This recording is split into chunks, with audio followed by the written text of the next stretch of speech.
Jangan lupa subscribe channel YouTube TVRI Bengkulu, like, komen, dan nyalakan notifikasinya.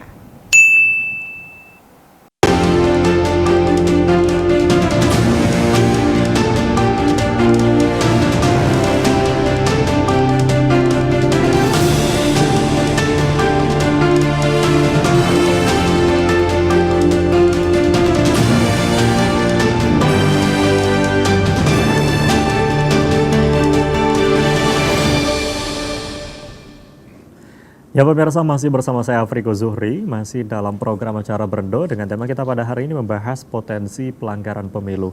Nah kalau kita bicara soal pelanggaran, sebetulnya pelanggaran dalam pemilu ini ada apa saja gitu ya, mungkin yang diketahui. Kalau dari Pak Pendi sendiri seperti apa Pak? Kalau kami berkenaan kan dengan pelanggaran ini sebenarnya kalau yang menentukan ranahnya pelanggaran atau bukan itu kan adalah Bawaslu.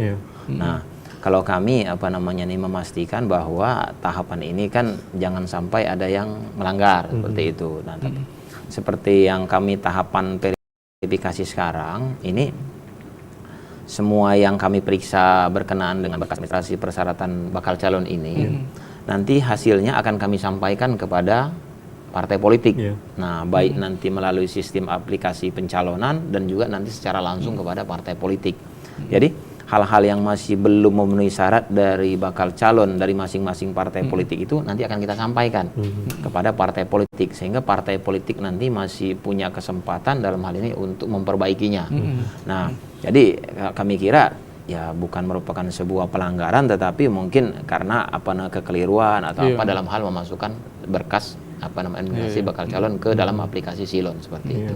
Tapi dari beberapa informasi juga yang saya dapat gitu ya, mungkin di Provinsi Bengkulu kemarin kayak di daerah Bengkulu Utara kalau nggak salah ada beberapa nama calon legislatif memang terdaftar di 2 partai, bahkan di 2 pemilihan daerah. Ada yang bahkan lebih dari 2 partai gitu yang terdaftar. Ini termasuk dalam pelanggaran juga atau mungkin ada kekeliruan dan lain sebagainya.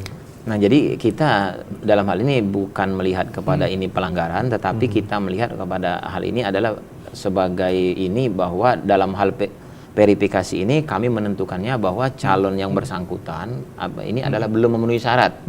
Nanti akan kita kembalikan kepada partai yang bersangkutan, baik ini misalnya ada di 2 partai, nanti akan kita kembalikan kepada kedua partai itu. Dan silakan nanti kedua partai itu yang menentukan. Nah, apakah nanti akan bertahan di salah satu partai atau tidak kedua-duanya seperti itu. Nah, seperti itu nanti silakan kepada yang bersangkutan juga mungkin berembuk dengan partai di mana dia memberikan berkas administrasi bakal calon itu untuk menentukan proses selanjutnya berkenaan dengan proses pencalonan yang bersangkutan. Nah mungkin kalau dari Bang Sony sendiri sebagai tokoh pemuda melihat yang saat ini proses sedang berlangsung gitu ya.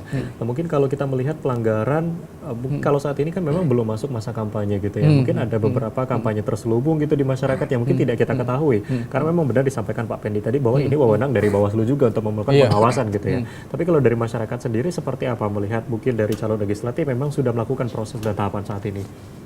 Iya, kalau dari pengalaman kita ya sebetulnya di proses awal ini kan kita berharap ini kan KPU, Bawaslu itu bekerja dengan profesional.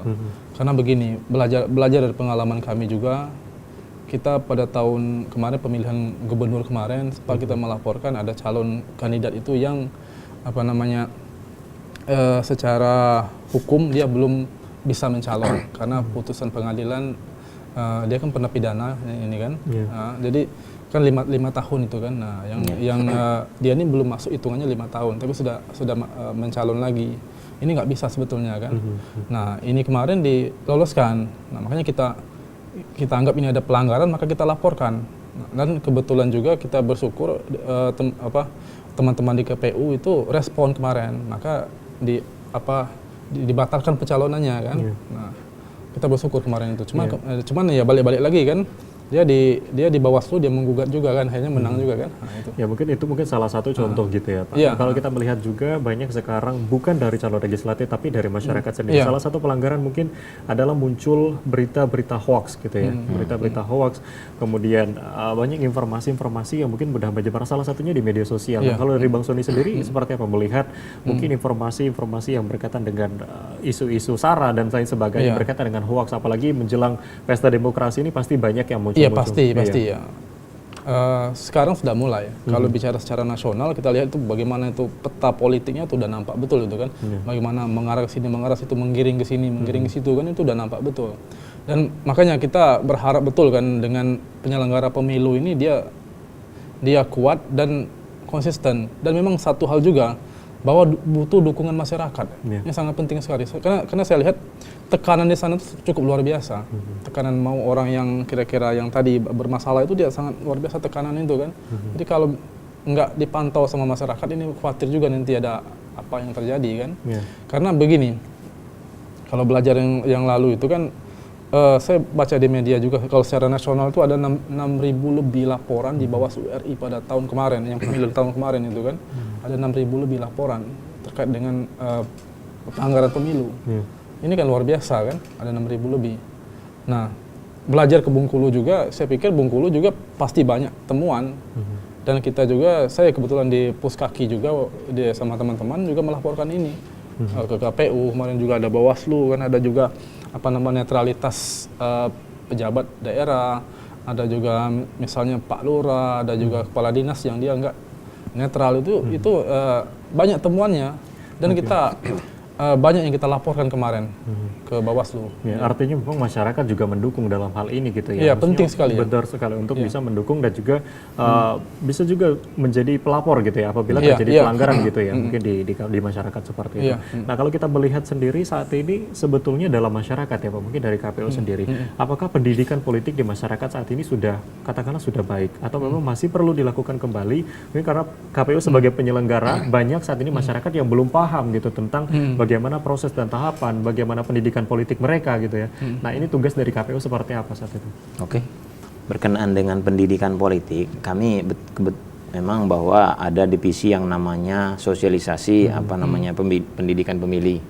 Nah, ini kami nanti sudah barang tentu kan akan melakukan sosialisasi dan pendidikan pemilih dalam hal ini menjelang pemilu 2024 ini.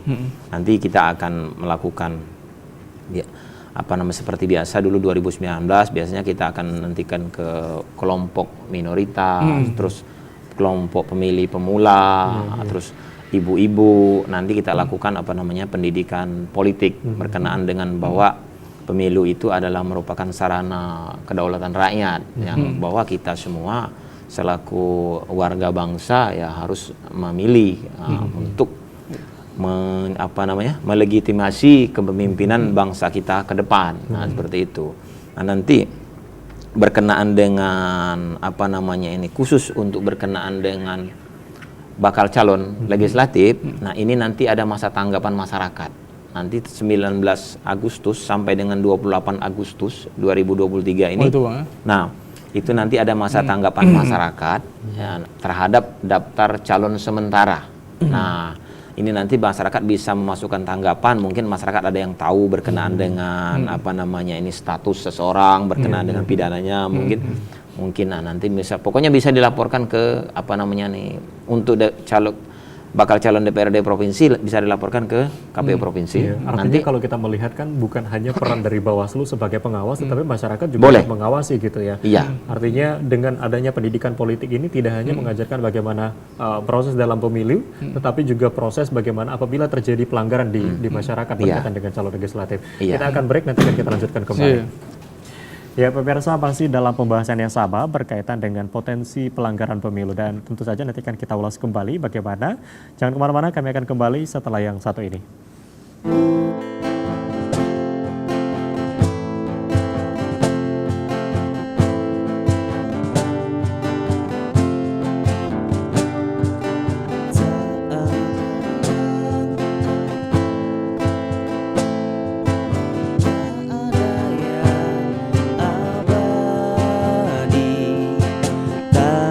Ada yang abadi, tak ada yang abadi.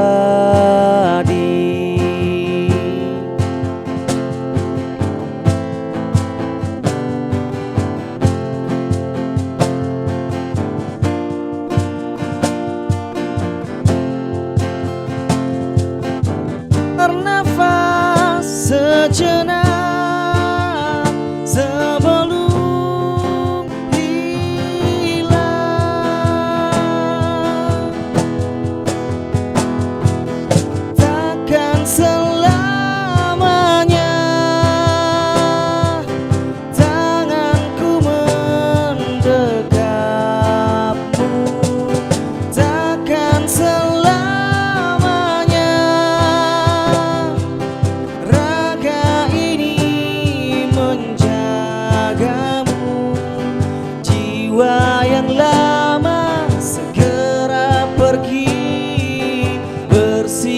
Tetaplah para